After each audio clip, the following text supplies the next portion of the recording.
Hi, welcome back to the channel. So, here we got Intisar skill sets. Finally, we are able to see what she can do. And wow, just wow. My prediction from a long time ago just came into reality now. Yeah. So the thing is that when I first laid eyes on the character Intisar, I knew it. I knew she will be OP. So that's why I've been saving up every single thing and only pull what I needed up until now. So that's that's the best decision I made in my Dislyte life here. So let's go. Let's see what she can do, and also we're gonna see Fengnuxi afterwards. So Intisar is a strong fighter who can protect herself with stealth. First skill called Exploit deals damage to one enemy based on attack, has a chance of inflicting miss straight up. Second skill Trojan Horse deals damage to all enemies based on attack. The fewer the enemies, the higher the damage, extends the enemy debuffs, except for incapacitation. At the start of combat, gain stealth. Skill 3 Transmit Virus deals damage to one enemy multiple times, damage based on attack. Inflicting defense down, then deals damage to all enemies based on attack. Inflicting attack down. Gain stealth afterward. If Intisar has stealth, reduce stealth duration to deal extra true damage when attacking. Attack deal damage equal to blah blah blah blah blah. Trigger times per turn unlimited blah blah. Ascension gains attack up blah blah blah. So this is the change on the Ascension, and then the Resonance. So yeah, when I first predicted Intisar, I mentioned that most likely she will either be playing around with debuffs or she will have something to do with poison. But the thing is that the most likely version, because we will never ever get that poison explosion. So when I predicted Intisar came out, the most likely scenario will be similar to Xiao Yin, where she get increased damage the more debuffs the enemy has. That was my prediction. But the thing is that only the Xiao Yin part that is correct, because she really is the legendary version of Xiao Yin, but in the stealth category, not in the debuffs category. They actually removed that part from Xiaoyin and move it to Lui. Oh wow, yeah. But it's still good. It's still good because she still has something to do with poison because of this. Yeah, the second skill. So the first skill, we're gonna go into the first skill first. So the mist straight up is supposed to be something game breaking, but the thing is that because of the Fatum sister voters, so Intisar comes out later on, very later. So we already seen how Miss Straight Up is really strong when Yun Chuan came out. So this is no longer a surprise. If Intisar came before Yun Chuan, then you will see the same wow factor when you guys first laid out on Yun Chuan because of this misread out, because this is a permanent misread out, and misread out is a really strong debuff because every single players are so fixated on making their esper having the highest critical damage possible, and if that critical miss, then everything that you put into your relic will be useless. That's how strong Misraid Up is. So that's why Yun Chuan is a really strong Esper, especially in PvP, but also a really good Esper in Sentinel Hunt, where you need to limit the amount of attack that the boss do to you, and then also the amount of stacks that the boss can put on you, because if he crits, he will put double the stacks to you, the debuffs, and then also a chance to reduce the enemy's damage. So this straight up really good. So this is the best part about not really the best part yet. This is like the second best part, because extends enemy debuffs is a really good thing to do. You've all seen how Alice first came out. Like nobody seen like the everybody saw her as like an Esper that has three kinds of buffs. But the thing is that the best part about Alice is not that. The best part about Alice is extending the allies' buffs, and that is a very rare thing to for espers to have. That's why she is a simmer. So the thing is that extends enemy debuffs is also something that a lot of players are not realizing yet, because a lot of times when I use my Gaius, I sometimes didn't go into God mode at all, because I want to extend the enemy's debuffs, because a lot of the times my debuffs, when it comes from my esper second skill and third skill, I need to wait for the cooldown to be up again to be able to put those debuffs again. So sometimes when I use my Gaius, I just extend the enemy's debuffs until my allies can put their debuffs again to the enemy. So this is something good. And the good part about this is that it can also extend poisons and bleeds, which is really good. And also one thing that you can extend that is really good is buff blocker. If you can extend buff blockers, then wow, that is one debuffs that you want to keep on extending forever. So that's second ability. And then the fewer the enemies, the higher the damage. We need to see the percentage attack from this skill first to know how good this is, because this will work just like Zora. But when it comes to Zora, her damage, because the percentage attack is so low, so when the enemy is only alone, like one enemy, then Zora's damage is just like the same as any other single target esper out there. So just imagine her AoE becomes a single target damage with the same damage as any other single target esper. So we need to look at the percentage of attack for this one to know whether this is going to be the same as Zora or is this going to be stronger. So that's that. So at the start of combat gain stealth, so this is good because stealth is a buff that increases your damage when you attack while having that buff. So that means your attack, most of the time you will start with your third skill, so this third skill will get increased damage with that stealth buff. Now we're going to the fun part. So here on the third skill, we're gonna just check the ascension one because definitely everybody's gonna ascend this thing. So gains attack up. This is something good because you can now bring Intisar to holo battle without the need for her to rely on a support esper. So we also have seen that, you know, a lot of legendary espers, the DPS legendary espers now have their way to survive, their own way to survive. So Gaius have his shield, Lewis have his invincibility, Ophelia also has her shield. So stealth is the way for Intisar to survive as a DPS. So that's that.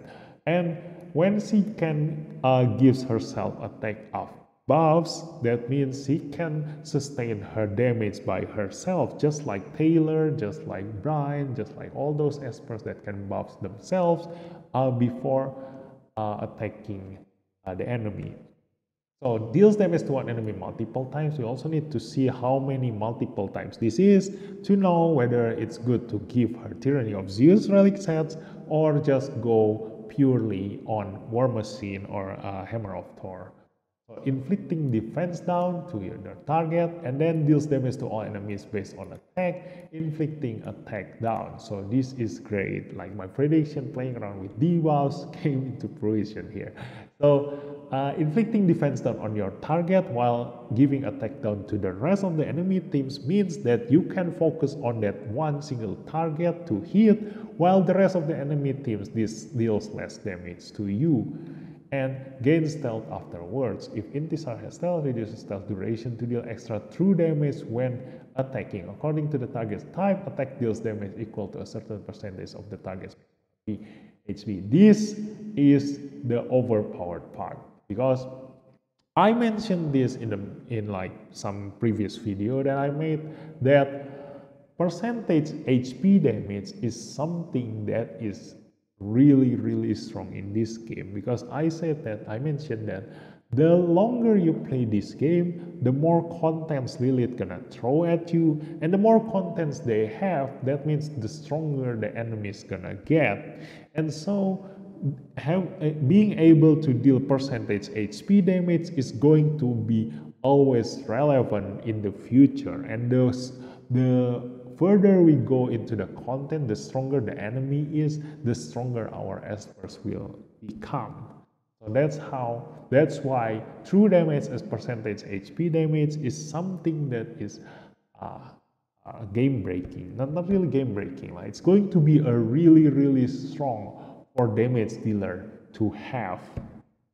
So, and this thing, I just assume that if Intisar has stealth, reduce stealth duration to deal, so she will probably gonna eat that stealth buff to deal true damage when attacking.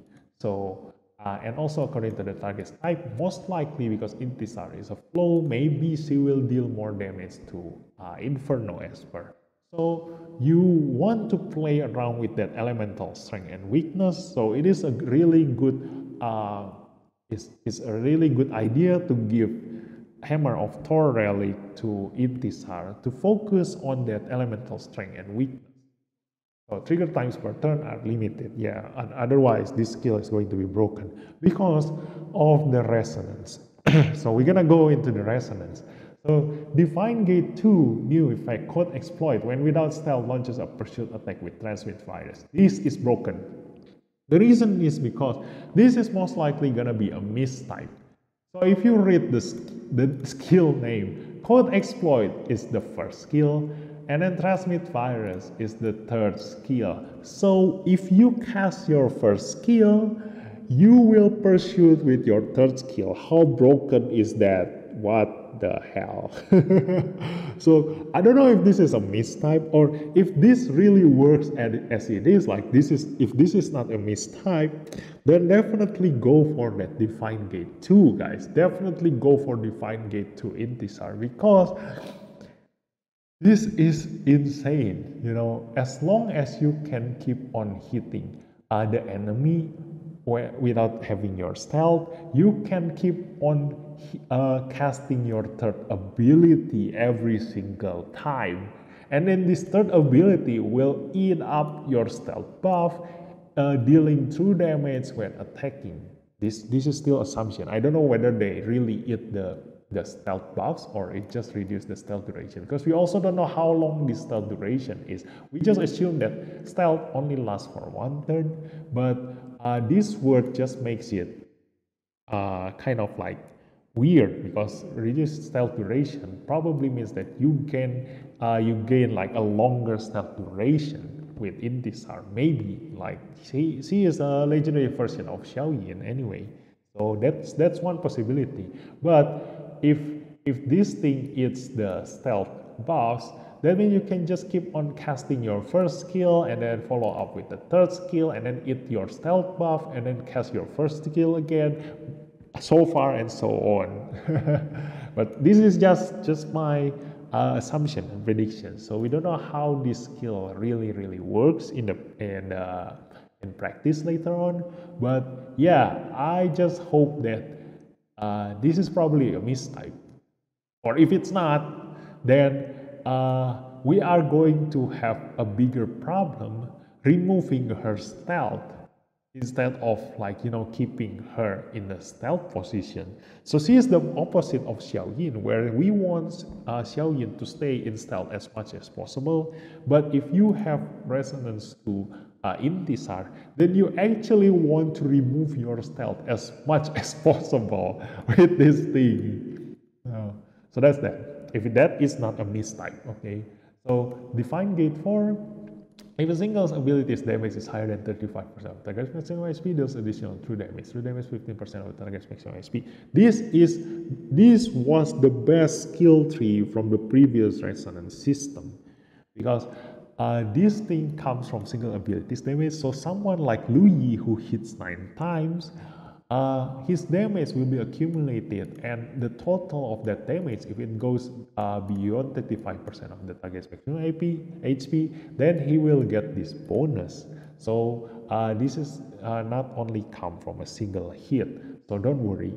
But the thing is that she already has true damage and then percentage of target's maximum HP, and then she gets another bonus from here. This is really strong. So when you have Intisar as your damage dealer, she won't care about your defense at all. She won't even care about your HP. She will eat up your HP. She will go through all those things because she will deal so much damage through your HP that no matter how much HP you have, it's a percentage HP damage. So this is what makes Intisar really strong, almost overpowered at this point.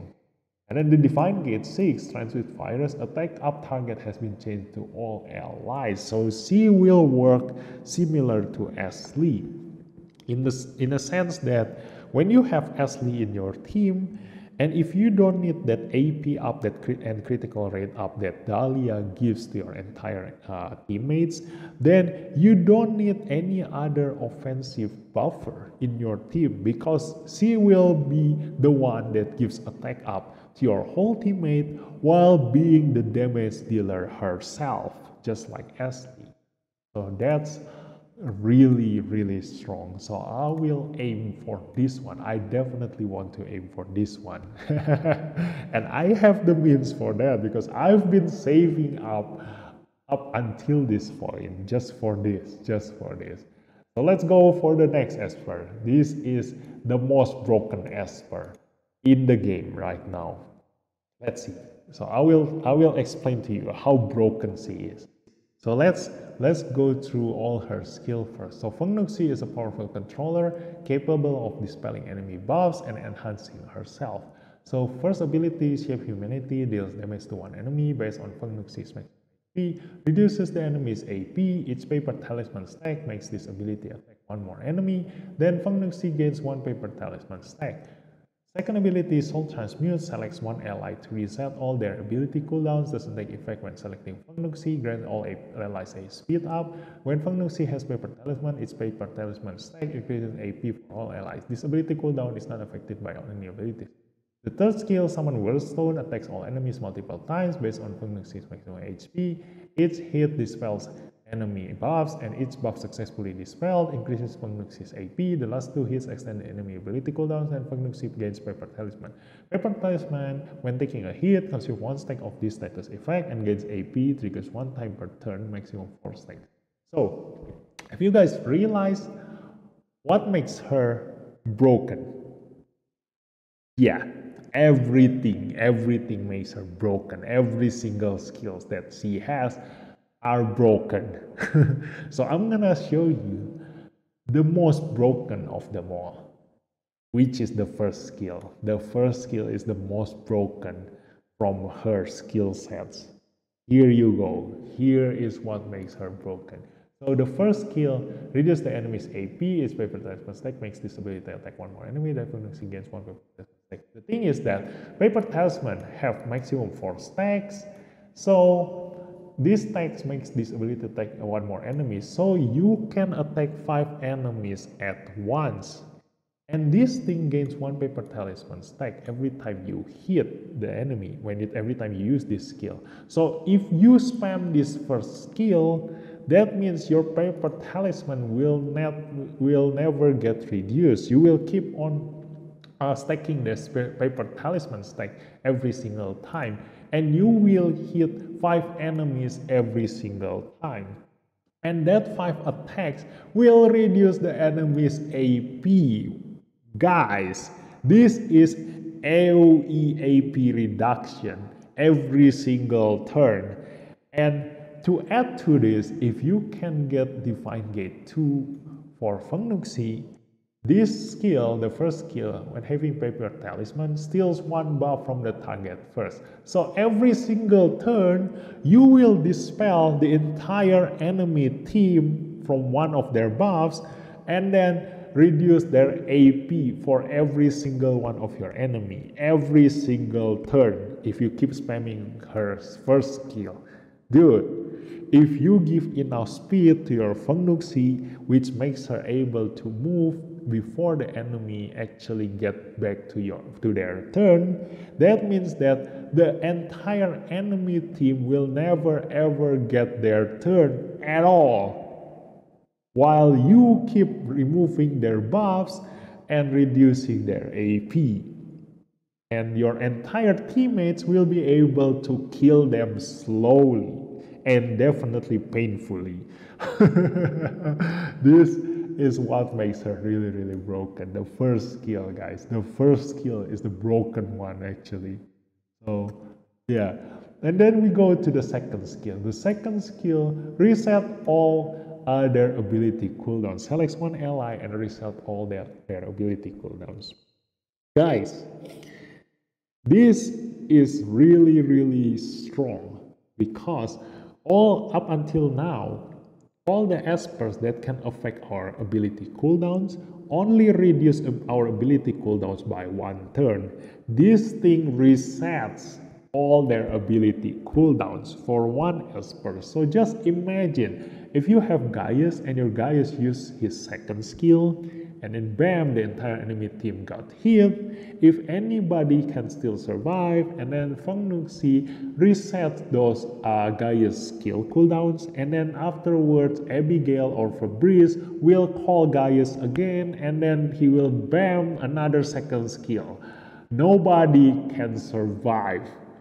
And you don't even need Gaius. Like, you can do that with Ophelia. Imagine Ophelia third skill, reset the cooldown, call back using Abigail or Fabrice, and then third skill again. Wow! So many possibilities with this. You can just combine this with every single DPS esper. Yeah, just imagine all the possibilities that you can have with these things. And also, this thing gives speed up to entire allies and then increase all your allies AP. So much things going on within just one skill, guys. That is the second skill. Yeah. And then the third skill attacks all enemies multiple times. So depending on how many multiple times this is, you can either go with Windwalker or go with the Tyrannosaurus. And then each hit dispels enemy buffs, and the last two hits extend the enemy ability cooldowns. This is the legendary version of Bonnie. And let me tell you a funny story about Bonnie. So when I first started playing this game, at that point in time, cooldown up and AP down can go through immunity because they are not considered debuffs, because they don't put anything to the enemy's buffs and debuffs list. They are not debuffs. So it can go through immunity. And at that point in time, I got Bonnie.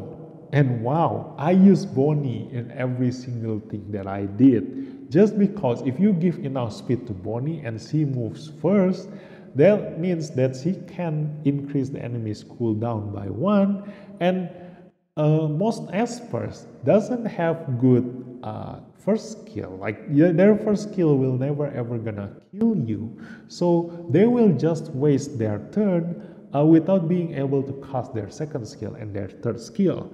And then afterwards they change how immunity works. So after that, they fix immunity and the cooldown up and AP down no longer can go through immunity. So Bonnie suffers a lot because her skill will randomly goes through the dispel and the cooldown up. So sometimes you can dispel first and then cooldown up, and sometimes you can cooldown up first then dispel. So when she deals cooldown up first, then the cooldown up will be blocked by the immunity, and then afterwards she will dispel. So she is not reliable in increasing the cooldown up for her enemies anymore. And when I asked the customer service, you can still get lucky when using her to dispel first and then cooldown up afterwards, but that's just like gambling your life with that Bonnie's third skill, because that means it's not a reliable way to disable the entire enemy team. So if Feng Nuxi works as the sentence says it is, then she will dispel the enemy buffs first, and then afterwards she will increase the enemy's ability cooldowns afterwards, because this is at the last 2 hits, and this is 2 hits. So you can increase the enemy's cooldown by 2 turns. That means the entire enemy team will be useless for 2 turns. Guys, this is the strongest version of control. Wow. I expected something more mild with petrification and at least stun, but they just gave us the strongest. They just give us the strongest version of control in the game. Dispel and cooldown ups afterwards. Nobody can do anything in the game after getting hit by those 2 things in succession. So yeah, that's how strong Feng Nuxi is going to be. And to add more to her, the Divine Gate 4 makes her have 20% chance of ignoring resist, which means that these things are definitely going to hit you with 20% chance. Like you have a 20% chance for this thing to be 100% hit to your enemies. What an esper! And the Divine Gate 6, taking a hit no longer consumes Paper Talisman, because the Paper Talisman is her core gameplay. You want to keep having as many Paper Talisman as possible, and as the enemies, if you are facing against a Feng Nuxi, then you want to keep hitting on her to reduce the Paper Talisman. Although by hitting her, she will gain AP and makes her able to move, so it is kind of like counterproductive. But with the Divine Gate 6, she no longer consume Paper Talisman when get hit, so there is no way for you to reduce this Paper Talisman anymore. So this first skill will become even more broken for her. So, but probably only whales can reach this part. So yeah, just wait for your time to meet our Divine Gate 6 Feng Nuxi in your lifetime. If you ever meet her, then yeah, have fun with that. But definitely, this is by far the most broken esper that this Dislyte team can come up with. Yeah. So that's it, guys. Yeah. I will definitely gonna use up every single resource that I have when they both come out to the golden record. So we're gonna see whether I can get lucky and get Feng Nuxi, or we will get something else, because I also still want Raven into my lineup. So we will see. So the rest of the updates here you can just read on your own time. Nothing changed too much. They changed the way of the Sonic Miracle, like they add more stage to the bosses, and they increase the difficulty. But the thing is that we don't really need the Divine Waves anymore. Like most of you have no problem with Divine Waves, most likely. So this is not gonna affect much. So the rest is just all right. So you can read this on your own time. There is also something new here. I added a category, Way to Supremacy, which unlocks after completing story 12-16 on easy mode, Sonic Miracle Challenge, goes into this category. So I don't know. This is probably just a category. You know, they're probably it's probably not a new stage or anything. So yeah, that's my information for all of you guys about these 2 espers. So hope you guys enjoy it, hope you learned a lot from here, and I'll see you next time. Bye bye.